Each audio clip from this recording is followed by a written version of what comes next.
link with data science and smart city and everything. Can you help us just get the knowledge better about that? Yeah, definitely. So smart city as a concept has been around for the last couple of years. It has been around for the last couple of decades. And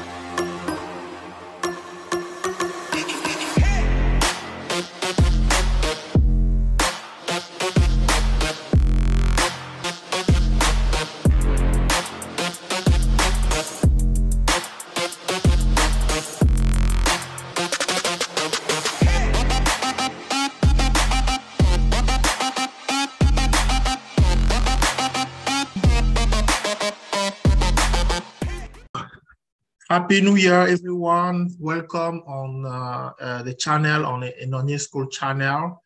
Today podcast will be in English because we have the translation will be in French. You'll see the translation under the video. So today I'm really glad for this first podcast of the year to have like an expert from Toronto in data science in a different field, someone that I met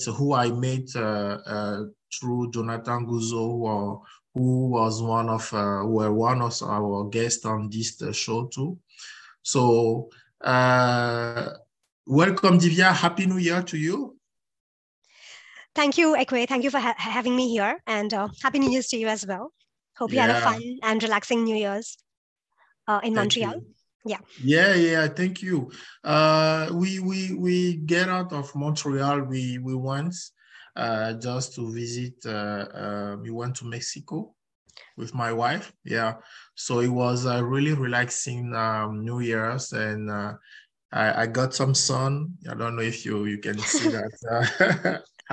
As you got some sun, you enjoyed the warmth, whereas we had the cold here, the rain in Toronto. So you had that. Oh my God. Yeah, I saw the weather on Google and everything. So yeah.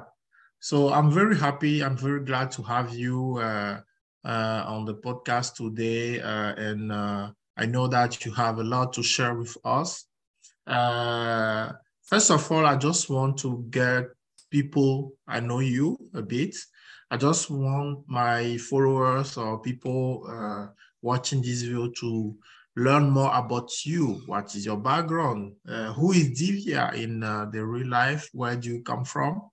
Just an introduction of yourself to us. Sure. Thanks, Ekwe. So my name is Divya Jain. I'm currently in Toronto, and I have been in Canada for the last 4 years now. I moved to Canada from Mumbai because I was excited to pursue something new, learn something new about analytics. And I got just bored in a regular, the job environment that I was in. So I thought it's a great opportunity to learn. And that's when I made the move to McGill University. And I pursued my master's in management analytics from there, which is a 1-year course. And post this 1 year, I started working with a couple of companies here in Canada, based out of Toronto and now in Montreal. So I'm currently working with a boutique consulting company that's based out of Montreal. And I'm working in a space related to transport and logistics. In terms of my professional degree, I have a degree in Bachelor's of Computer Science and Software Development. So I've used my strong base to build a more analytics-driven career. Thank you very much. Very well. Very much is a great career. Like you can see, Divya had like a computer science background, and then after she did like the management analytic. I think it was at McGill, right? At McGill that you did it, right? Yeah. So there are a couple of for people that are interested in analytics as a a postgraduate degree, there are a couple of universities which are offering such a curriculum. It's a 1-year program or a 2-year program across Canada and perhaps now across the world.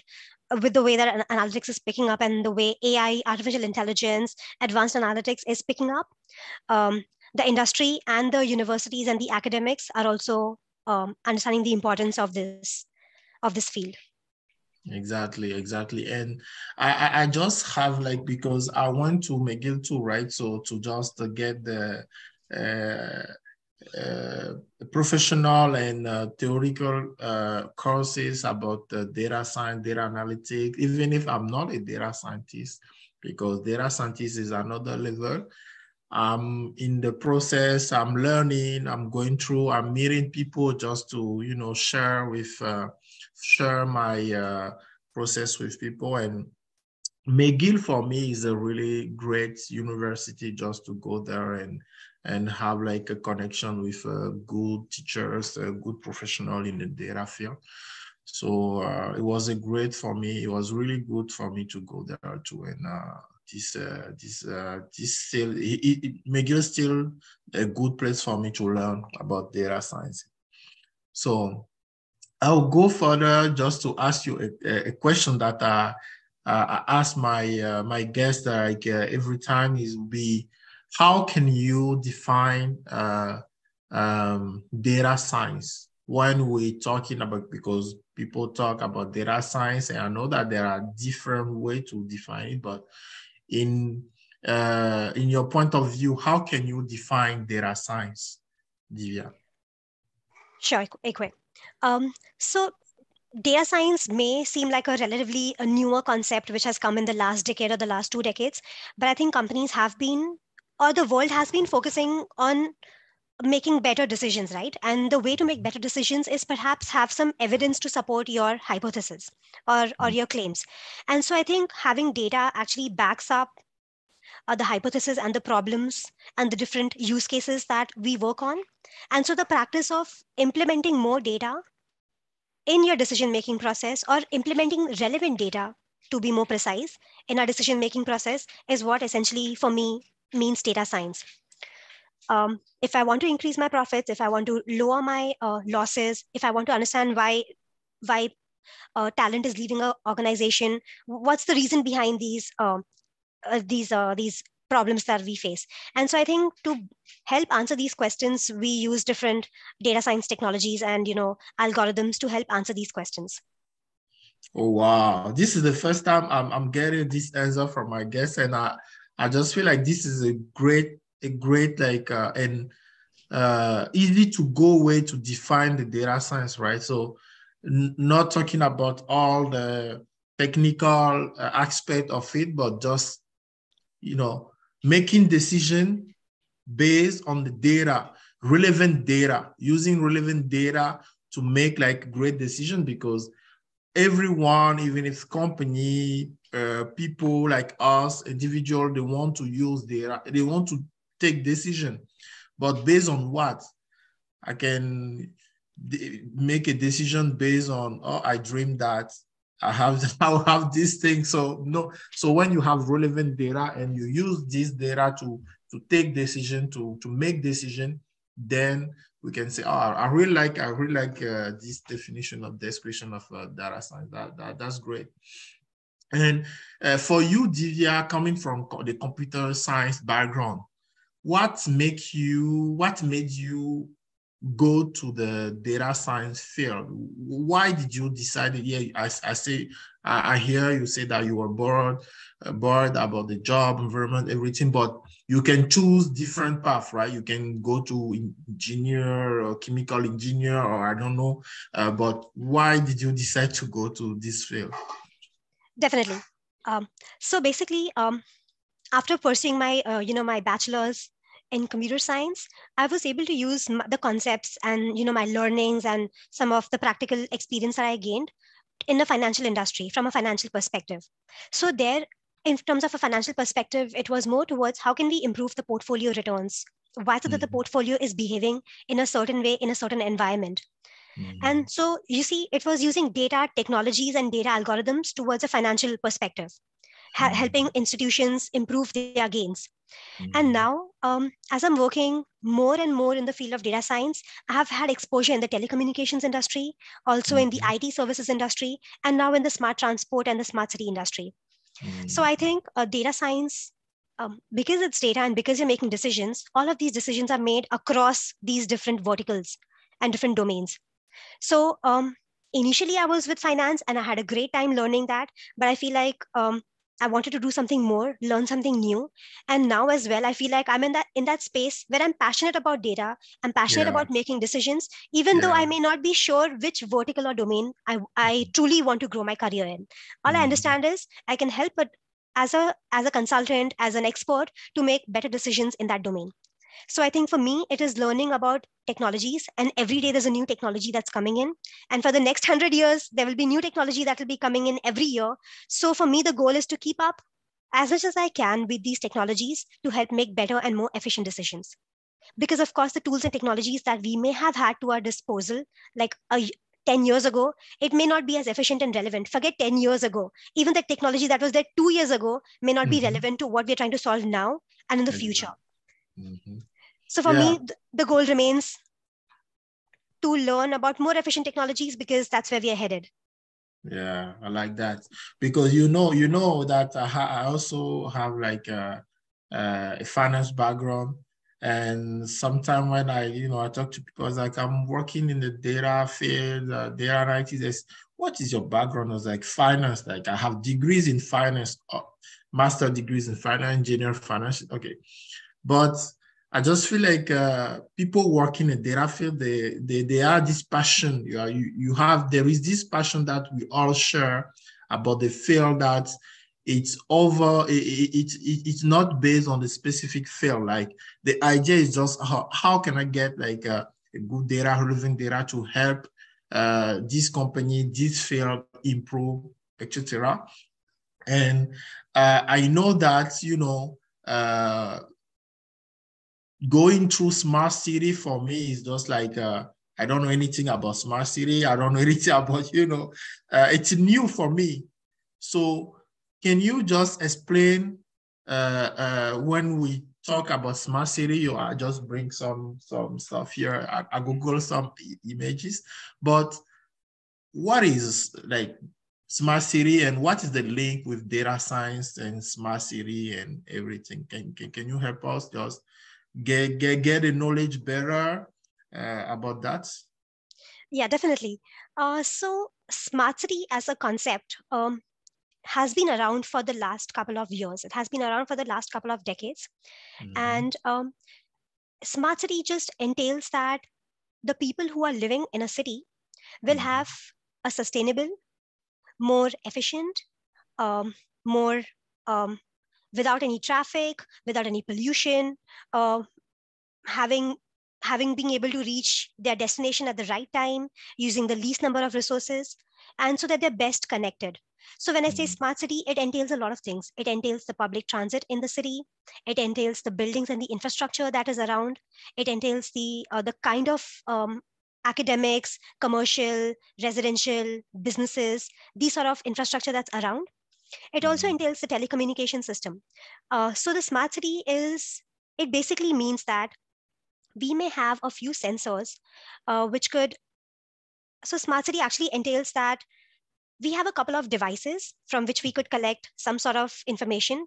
These Mm-hmm. devices and this collection of information together is called the Internet of Things.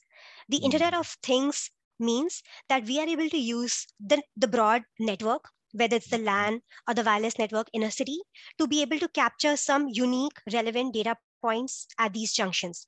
So whether we use a small sensor to understand what is the traffic flow at a particular route, or Mm-hmm. what is the number of buildings that are accumulated in one area, that is the urban density, versus the urban density that may be sparse in another location. So how do we solve the problems for these differently designed and differently shaped cities? That's, and this can happen in a couple of spaces. For example, in the transit space, we want to see that how can the mass transit, that means the buses, the roads, the rails, it can be made more efficient for a transit user. That's smart transportation concept and smart mobility. How can we have more users take the public transit? Is it because there's no connectivity? Is it because they have to walk 3 kilometers before they reach the nearest bus stop? And if that is the case, what is the best way to make it more connected for the people? Not only that, when we have more and more people who are using individual buses, individual cars, individual means of transport, how do we compare that with the pollution that is being created in terms of carbon Mm-hmm. emissions? How can we have the transit system that's more sustainable? These are some of the questions that we try to answer with the smart city concept. Oh, wow. So basically, like it's just to make the life in the city more efficient, more optimal by using less resources or optimizing the resources Exact. available, right? So we making people's life, and at the same time, I hear something, I hear environment. I also hear environment, right? Environment and sustainability are some Yeah. of the key features and metrics that we involve in a smart city. We want to say that Montreal is a city where the carbon emissions because of construction, transportation, etc., has gone down, let's say, by 30%. And at the same time, we have 80% more people in the city using the bus. Mm-hmm. But how would this be possible? How do we do this? It's a good dream to have, right? But how Yeah, do we yeah, achieve this? And so yeah. these are some of the technologies that we try to implement to influence, whether it's the people, whether it's the employers, whether it's the schools, whether it's the academics. We try to influence these kind of structures that we have in place to build a more efficient and sustainable city structure.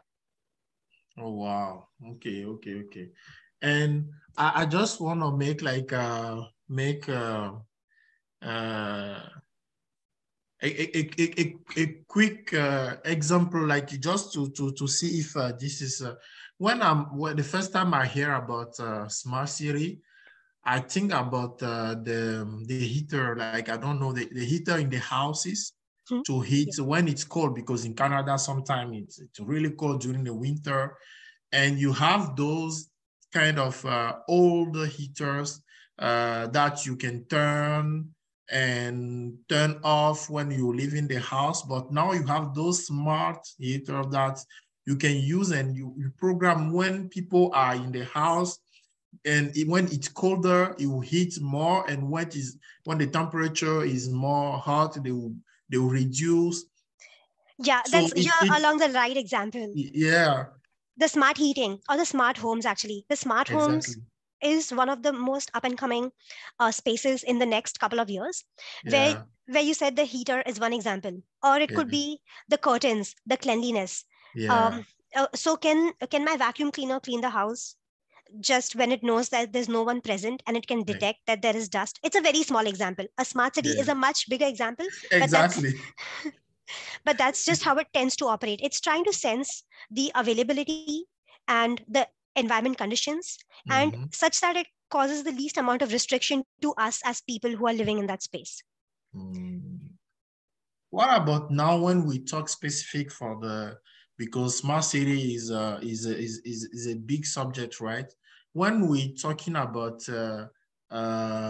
data science linked to smart city, how can we use data science in the smart city field? Like I hear you have the Internet of Things, like the connection, but at one point, at which point that the machine learning or the data science come in the process of building this smart city or smart transportation? Yeah, that's a very good question, actually. um, Yeah. so when we say Internet of Things, we can imagine that there are these couple of sensors that may be put at some geographically, specifically, unique points that is collecting Mm-hmm. some data. For instance, we could have a small sensor which is simply calculating how it is simply just visualizing how many people are standing at a junction, at a bus stop. Mm-hmm. And I want to know that maybe the next bus that is coming, is it coming early or is it coming late? How Mm-hmm. can I then give this information of the bus arriving early or late to the passenger, or to a potential passenger? And Mm-hmm. if the bus is coming, it's coming late, what are some of the recommendation or predictive analytics that we can do to prescribe to our passengers that the Mm-hmm. next bus will be not 10 minutes but rather 13 minutes late? What are the alternative options that you can use to travel if this may not be the most convenient to you, if you have to reach early? Could it be that we could ask those three passengers to club together and take an Uber from the same spot if they have the same destination? Mm-hmm. Could it be that we suggest to them that instead of taking one route, they can take the other potential route if we know their origin and their destination. So we know this recommendation through the machine learning and the AI models that's running in the backend. It is able to tell us that similar passengers who may have similar travel conditions usually take this route. And so we are able to make those recommendations based on the passenger count. So perhaps we look at the passenger count at the bus stop over the last 30 days, and we try to just summarize the behavior that most of the people that are traveling at this time tend to go from A to B. And if they're waiting at point A, here are the different recommendations of going to point B. And this is simply by using regular GPS data. Okay. So it's like a prescription, right? Like you suggest to the based on the traffic, based on the service of the based on the service of the bus, based on how much time would it take for them to walk from their home to their bus stop and from the bus stop to the destination. These are some of the parameters we can take into the consideration when we make these recommendations. Okay. That's really good. And what about the techniques? Like when we talk about like pure data science, we talk about algorithmic. Like, are we talking about I don't know supervised learning? What when we talk about modelization and tools for people who are more in tools and technology aspect of the field? When we're working with the smart transportation or smart city field with those sensors, what tool and what algorithm you guys use, or you in your experience, what do you use for doing this prescription? So in terms of, without delving in the details of the tools and the technologies, typically the IoT sensors are able to capture some standardized data points, and they're able to transmit this data to us. For instance, what is the rain weather condition? How many times is it that when a person was standing near a sensor, did they want the street light to be switched on? Was it that the street light is switched on because it's dark in the night? So we are able to collect all these data points and then transmit into these several data points into our databases. So we have several systems.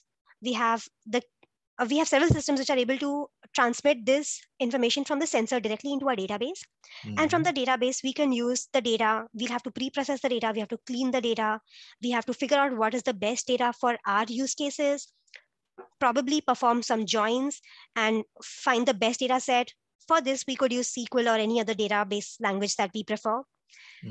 From then, we can combine this data set either with our machine learning models remotely, for which one of my preferred tools is Spider or Anaconda or Jupyter Notebook, or Google Colab is a great tool to run these models, or we could use some SaaS-based tools that are available out there, whether it's AWS or Google or Microsoft. These have several tools that are available in essentially where you can fetch the data from your databases, run your models, whether it is supervised machine learning, like you mentioned, unsupervised machine learning, clustering algorithms, predictive algorithms, optimization algorithms on the data set, and then potentially either push the result back, or we can visualize the result using some of the best visualization tools that we have available.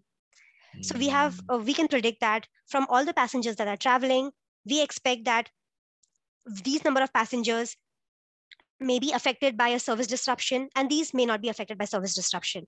And if we have higher number of passengers that are being affected because of any service disruption, we try to time our servicing.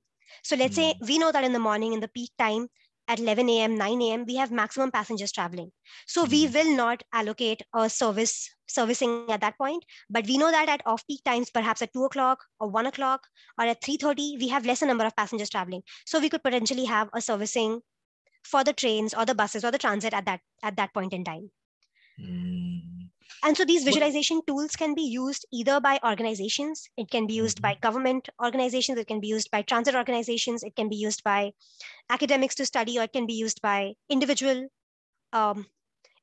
person, even on their, for me, like if I don't want to travel late and if I'm really, really enthusiastic, I could just get some real-time online freely sourced data, and I could just make my model and visualize it to see what's the general behavior, if you're that passionate for data science. So for someone who's listening to this podcast and they want to like test some models, There are freely open source tools available. There are freely open Okay. source data sets available. And there are freely open source visualization tools available. Where can we find those open source? Can you give us some example for those people looking for those tools? Yeah, definitely. So there are a couple of sources available out there. So in case you're interested in smart construction or smart mobility, even if you go on particular sites like Kaggle, they have the best Kaggle. academic, contest for these things. But Yeah. apart from that, based on the industry, if you're working in the fueling industry, or if you're working in the automobile industry, or if you're working in the housing industry or the weather industry, we're able to fetch data available for that. For weather, we have the open weather map. For housing, I'm not sure for housing. For transit, we have other data from the transit sources. We have the general transit feed specification, the GDFS data. And this Okay. GDFS data is openly available Okay. for all the transit industry to explore. Oh wow. Okay, okay. I didn't know that there are many open data sources because for data scientists starting and people who learning too, it's a challenge for them to just find data to play with. You can have like the model available, but on which data and how do you perform the model on the data? So yeah, Kaggle, I know that they have a lot of data, and with some friends, we went to the World Cup, the soccer World Cup data set on the Kaggle. It was really interesting. The kicker, the number of goals, the different games, statistic was really interesting to just find for free, open the data available to you. So yeah, it's a great resources. Yeah. Yeah, so sports analytics could be seen if you're a big sports fan and you play FIFA and all of these games. You have these exciting, interactive um, analytics available there now on how Yeah. many shots have you taken, how many shots have you missed, how many passes have you taken. And it's interesting because you can see, you can compare the behavior of the players, that despite having this performance, they played well here and that's why they won. And so if they Exactly. know that's why they won, if they have the answer to that and that's why they won, they are able to practice and improve their skills in that area, if that So makes sense. also we have the open data, but we also have like in your field, smart city field, this field, we also have like uh, Proprietary. We have a lot of proprietary data. algo algorithm available that we can start with for not starting from scratch. Do we have like available also data algorithm or model that we can start with, and that based on this model we can improve the model and with more data we got? Um, so if we think about models and algorithms, they're Yeah, typically defined by some logic that we are trying to solve. yeah. And um, in terms of general machine learning models, there are models out there which are not specific to smart city or smart transport or optimization or revenue management. Okay. So we need to first figure out the requirements. What are we trying to solve? What problem are we trying to solve? Given this problem, what are some of the present conditions that are there? Meaning, what are some of the assumptions that we have made for that model? And then we can go ahead and write our logic in whatever language we prefer, whether it is Python, whether it is C++, whether it is C. So they may not be relevant models already out there for the smart city space, but I Okay. do see a lot of work happening where people are working in the different domains on different models, Okay. using preset models before. Like we have Yeah. been using we can use optimization models, we can use predictive models to predict something. But what are we predicting and why are we predicting it? Why am I Exactly. predicting the weather tomorrow? Why am I predicting the service breakdown tomorrow? So we may have some models to predict it, but what are we predicting is what we need to feed to the model. And so Exactly. that brings us to a good point that the model, it's like garbage in, garbage out. Exactly. So we need to understand what are the inputs that we're trying to feed the model, what are the assumptions we have fed the model, what are some of the requirements we have given to the model, and then we can see how the model behaves. Exactly. So there Exactly. may be models available for machine learning, there may be models for statistical modeling, there are modelings for deep learning. There are different aspects, or like different verticals of models that may not have the same approach. They may not even have the same behavior, and therefore they will not give the same output. They will all behave differently and give a different output. So it's on us on how do we interpret the recordings or the findings of these models. We can either, it's always better to take an average or some sort of combining the models together. And this is called ensemble modeling. Ensemble, yeah. And this is usually always better than having to take full confidence in one model. When you combine or you poll it or you sum it, you average it, however you take it, the results of multiple models is always superior, would tend to be superior to the results of just one model. Exactly. Yeah. So yeah, I hear many data science saying that instead of you're using only one specific model, it's always better to have many, to apply many model and then go to the average or look at the result and just get the more knowledge about which decision is better, or providing different prescription, different pills, and then based on the risk that based on the level of optimization that the client or the user wants, they will choose this one. It's like, okay, you suggest the Uber, you suggest to take another transportation, and after is the final user who can go and grab which one he really wants to based use. On their preferences. Exactly, based on the preferences. Oh, that's really interesting, and I understand now why you didn't went through giving like one specific algorithmic or one technique in specific when I asked the question, because the first thing is just to get good relevant data and apply different model, and then based on the result of the model, just to give like an average result of everything you have to do. And I just want to ask a question: how long he take you to build a data model like in this field? Like, is it something that you build in 1 year? I'm not talking about but indirectly also, I would like to know the quantity of data you're working on, and how long it would take you, or it takes you to build a prescription or a model to a final user to use. Definitely. That's a good question again, Ekwe. So when the number one, the way the problems usually start is the client or, the business problem that arrives or the use case that arrives. And then first we try to analyze the use case. We try to figure out what are the requirements of the client from this. And so we first try to specify the requirements. Okay, these are my commercial requirements. These are my product requirements. This is what will be in the scope. This will be something that we will not be tackling. And so once the scope is determined, we then try to find the most relevant data that will help us find this question. And usually it is more data, the better. And when I say more data, by that I mean it could either be a time series, for which it would be more preferable if we have 1 year or 2 year or 3 years of data over just 2 months of data or over just 2 weeks of data. Because with 2 weeks of data points, we will not be able to analyze what's going on. Maybe those 2 weeks were only in summer, but the behavior in winter is completely different. So it's better to have these trends, the seasonality, and these different features that we can come to know over multiple time frames. So in that sense, more the data, the better.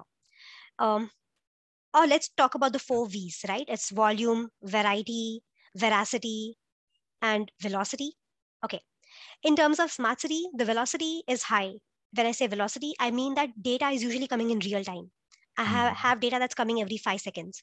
And how do I analyze this data that's coming in 5 seconds? We need to have a model that is deployed at scale to be able to handle this. So let's assume we have a less velocity data, which is slow data. Maybe the data only refreshes once in 3 months, like the schedule of a transit system. I don't believe that they change the schedule more than once in 6 months, let's say. So we have this static data that's available to us. That's my velocity. Veracity is the different types of data points. Am I having all of the value which is string, Is it all just numbers? Is it all categorical? Is it all continuous? So this sort of having as much variety of data as possible is beneficial for the model. Mm. And the last one is the volume of data. It is better if we have higher volume of data to get more insights from it, but it also means that we'll have to spend more time in cleaning and pre-processing this data to come Mm. from a very large chunk of data to something that we need. Mm. So this is in terms of the data gathering. Once this combined clean data is gathered, we then run some initial test on the data. We just try to understand, okay, what are the different fields? Okay, I have the name. Okay, we don't usually have the name. Okay, we have the location, we have the weather information, we have how many passengers, blah blah blah. We have some such information coming in. So we Mm. first try to see, okay, this is my data frame, this is my data dictionary. Now from this data, we can think about the different models that we can run on it. So we may either do an analysis of the different models that are out there, and then maybe we can shortlist based on the different features, right? So model A, B, and C. From this, model A has 10 features, model B has only 5 features, and model 3 only has 3 features. So Mm. which would be the best model that is relevant to our use case? Then when we can shortlist the models, it takes time to get into the code development of the algorithm itself. And that Yeah. can range anywhere from 3 to 4 weeks to maybe 8, 9 months, or maybe even 2 years. Oh, wow. So that the phase of software development can take this period. However, after this period, it's not the end of the product. Mm-hmm. The product needs to be packaged in a way that it can be used by someone. Mm-hmm. So that means the front end, whether we use an Excel like a Visual Basic, or we use Power BI, or we use several of these visualization tools that are available. We may or may not need to visualize it, but we need to find a way to show the results of the model, right? Mm-hmm. And for that, I usually prefer plugging it into a visualization software where I can see that the model is behaving so and so in certain situations and so and XYZ in certain situations. Mm-hmm. So this complete cycle of getting the requirements, framing the use case, determining the best data, determining the best model, and then having the output together can take somewhere between, um, I would say, 3 to 4 months to over a year and a Okay. half. Wow. Okay. So it mean like you have, yeah, because for sure that often people give like the Pareto ratio to say that we spend more time in the first step of the, the project. And then after we have like, let's say 10% of the time or 15% of the time just building the model and improving the model, everything. And of course, when you have a model who is accurate, you want the user to use it. So this came the front end aspect, which is also very, very important because if you cannot show the model to the client cannot go in the codes to understand the model. You have to show something graphically to them to get the knowledge. So yeah, very, very interesting. And I know that, you came in this field with opportunity, and I just want to have your advice for youth, like let's say a young person at school right now, and wanted to embrace the data field, the data science field. What kind of resources and advice can you provide to them to get better and get ready for this position that you are actually? Definitely, Equip. And so I would say to be prepared for the kind of position I am in, I would say would be an understatement, because the future and the technologies that we will be implementing in the current and the future is maybe more elaborate or maybe easier or harder than what it might be today. For instance, I've been wanting to learn some sort of quantum computing, and it was not available when I was in my high school phase. But now I see that quantum computing or such technologies are being introduced at an early stage for people who are still in their high school. I would say the advice for them would be to not feel scared, not to feel um, hesitant to pick up these technologies, because there are more and more technologies that are coming up. So be curious, be wanting to learn about these technologies because they are life changing. By implementing a it may seem like quantum computing is difficult. It may seem like, okay, I don't understand what qubits are. I don't understand what the concept behind this is. In that sense, we can first introduce them to the business cases. By using a quantum computing over a traditional machine learning, we are able to solve the problem in 1/10th, 1/20th, 1/30th amount of time. So that's how much time we are saving in solving the same problem. In terms of advice to be where we are, where I am, it is essentially to keep learning and keep experimenting perhaps with what you have. Even if you may not find the data, you can look at several other use cases or several other projects that have been done that are quite similar to what you are trying to achieve. So maybe look up these case studies and look up the findings that we found from these case studies. Do not be hesitant to perhaps read some more of these research papers and perhaps find the right mentor. LinkedIn is an excellent resource for anyone who's looking for a good mentor. You can always reach out to someone who's in the same space as you. You can discuss your ideas with them, and you can potentially be ahead for more. And that's how you'll gain a mentor, whether it's for your career or whether it's simply for a small data science project. So I think the one thing that I see more often in today's times is where we are hesitant to ask our professors or we're hesitant to ask our mentors for some guidance. I would say that my learning and my exposure more and more with the academics, that don't be hesitant, reach out, try to explain your problem statement to them, try to explain what you're trying to solve, and then help them guide you as well. That would be the first point. Oh wow! I even thank you very much. I took like I take this advice for me too, because and I would say that to be curious, to experimenting, to ask, like I ask you to be on the podcast, to ask people to just explain your challenges, your problem to you. And of course, today we are talking about some technology. Maybe in 5 years, we will just watch this podcast and we say, oh, we were very like back in the day. And I'm not aware about the quantum computing. And you talking about about that just opened my mind about this. Like I should go and just Google and find some idea about. Do you want to just explain more, like what is that like? So maybe in I'm a very simple curious. sentence, I would certainly not be a quantum computing expert of Yeah. any capacity. uh, quantum what I understand from about quantum computing is that they use a different we technically we use 8 bytes when we transmit data, but Okay. quantum computing may use 2 raised to 8, or perhaps only, which is 256. So they use 256 bytes of bits of data at the same time, if I'm not mistaken. Okay. And so they are able to process higher amounts of data at the same time that a machine learning or a traditional computer model would work on. Yeah.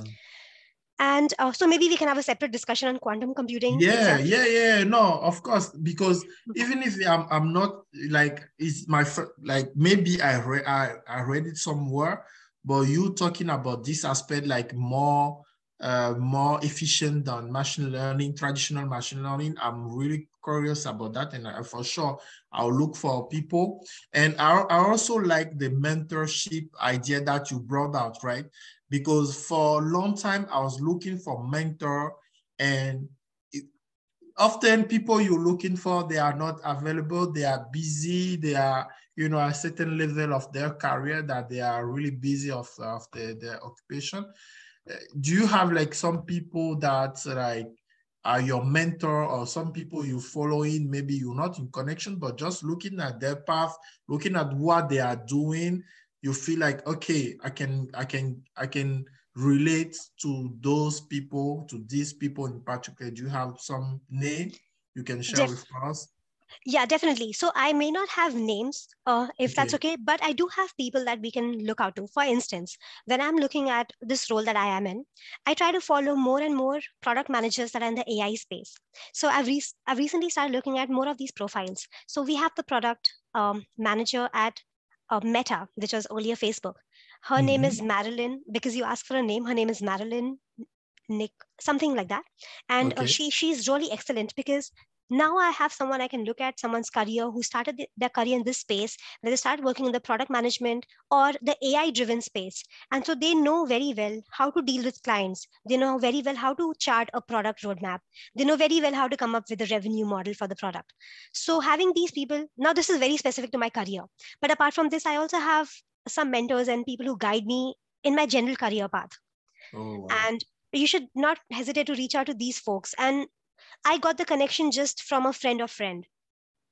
And that's how I've usually built my connection. If you're interested in knowing more about the kind of people that I have been mentored with, feel free to reach out to me on my LinkedIn, and I would be happy to introduce them to you in person, if that makes sense. Okay. Yeah, it make really sense to me because I want, like, if people are just listening to this podcast, I'll just want to share this with you, saying that having a mentor is something that I feel very important in different aspects of your life, even in professional career, personal life, I don't know, business wide, talking, like it's important to have people that you can relate to. And sometimes you have challenging questions you can ask, or they can guide you through some situations. So it's really important. I'm happy that you have those people around you supporting you. And I know that you told me that you started, but you stop it. But I really want to talk about that on the podcast before finishing. It's about your podcast that you think about it. But this is the new year, and I just want to share this very beautiful project that you guys you had at one point of your life, too, so people to just know that it's not only data science, but we have many other aspects of Divya. Yeah, of course, definitely. Yes, there's so much out there, like I wouldn't say that if someone knows me, it's only because they think I know data science. There's so many Yeah. aspects about me. Um, um, the first podcast that I worked on, which was quite interesting and which is far away from data science, is a podcast on gender equality in Canada. And it talks about gender equality, gender inclusion, and what are the different gender spectrum that we could have, that a person faces. And this podcast is called Under the Umbrella. It's available on Spotify, and give it a listen. It's just 4 episodes, and we have experts coming from universities. We have professors, we have artists, we have painters, we have creative actors, and people from all across the career zone who've participated in this with us. The second podcast that it's currently under the works is is a podcast based on data science itself, and it's tentatively called the Connectome because it helps us understand how is artificial intelligence essentially being used to connect the different world problems that we are facing on a grand scale at a humanity level. What are some of the most challenging problems that we are facing across the planet, and what are some of the people that are doing some work to help ease these challenges, and what are some of the tools and technologies they're using in these domains to help solve those problems. Okay. Can you give the name of the first one? I just want to share with people the name and the podcast. If I Google, I just have to Google Under the Umbrella, right? Yes, I'm not sure if it would be the first thing that pops up, but Okay. I Or if can. you have a link, I can just publish the link under this video, Yeah, because I know that we're talking about data science, we're talking about machine learning, but this is a really great, the first one and the second one, even the second one. But the first podcast that you talk about is really important for me, because even if in the data science field, it's like the society we live in, we have gender, like, excuse me, disparity. like we have gender biases, gender issue, because we say that data science or technology is more men, like we have challenges in this aspect. And I told you that it's why I stopped this podcast, because I'm just having like a man on my podcast, and I didn't want it to be the guy clubs, that we just came in. I want to show, women and girls over here just to learn about your path, about your background, and to see that, we have Divya, we have Natasha, we have many people doing this amazing work with data, with machine learning and data science. So I'll really recommend people to go and listen to podcasts. I will definitely listen to this podcast, and to go and learn about this. And whenever you want to restart it, or to do, if it's a very important subject. Like, yeah, we're talking about data science, but for me, this is like a serious subject that we need to talk about. We need to be transparent about it and empower everybody, encourage people just to be themselves, to be, open with what they think. So thank you very much for this podcast that you started, and I'm giving you the motivation to go further. Thank you so much, Ikwe. Yeah, so this was a podcast that we had published with a Montreal-based organization called Apathy is Boring. Yeah. And so I had a team of 6 more people like myself who were equally passionate about this subject. And together we brainstormed, and, we whiteboarded, and we came up with some ideas. And together we designed this project. Great. Okay. And for people who's listening, Divya also suggest to help me. So in the background, maybe we'll have the time to talk about it. And, I would say that I'm very happy and very honored to have you in this podcast. I don't know if you have any comment, any advice for me or for people following in the field or in general in life before we will end this podcast. So if you want. Yes, of course. Yeah, it was truly a pleasure, to come here and speak. I had a wonderful experience talking to you, meeting with you. Thank you, Jonathan, for, introducing me and Ekwe to each other. And of course, I can be there to support Ekwe with whatever he needs, whether it is for the podcast or whether it is, if anyone is looking for any guidance in the data science space, feel free to ping me or feel free to reach out to me via Ekwe, and I'll be there to help you in whatever capacity I can. Thank you, Ekwe, for having me here. It was a very good conversation. It was a very pleasant, casual conversation that we had. And I may not have answered everyone's questions when it came to these challenging questions that Ekwe did put on my way today. They were not easy questions, I would say. And so if there's anyone interested in learning more about it, I'm definitely available. Oh, yeah, I know that you answered those questions. It's why I asked those questions, Divya. And thank you very much. This is the new year.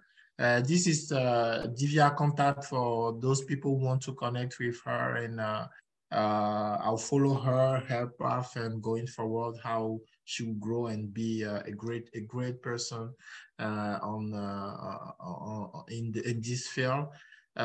Is a new year, so I just want to wish you, Divya, first in our culture, we talk about health first, so that your family, your relatives, they have like good health and prosperity in your project, your family project, your personal, professional career, everything, your challenges, that you have prosperity and success.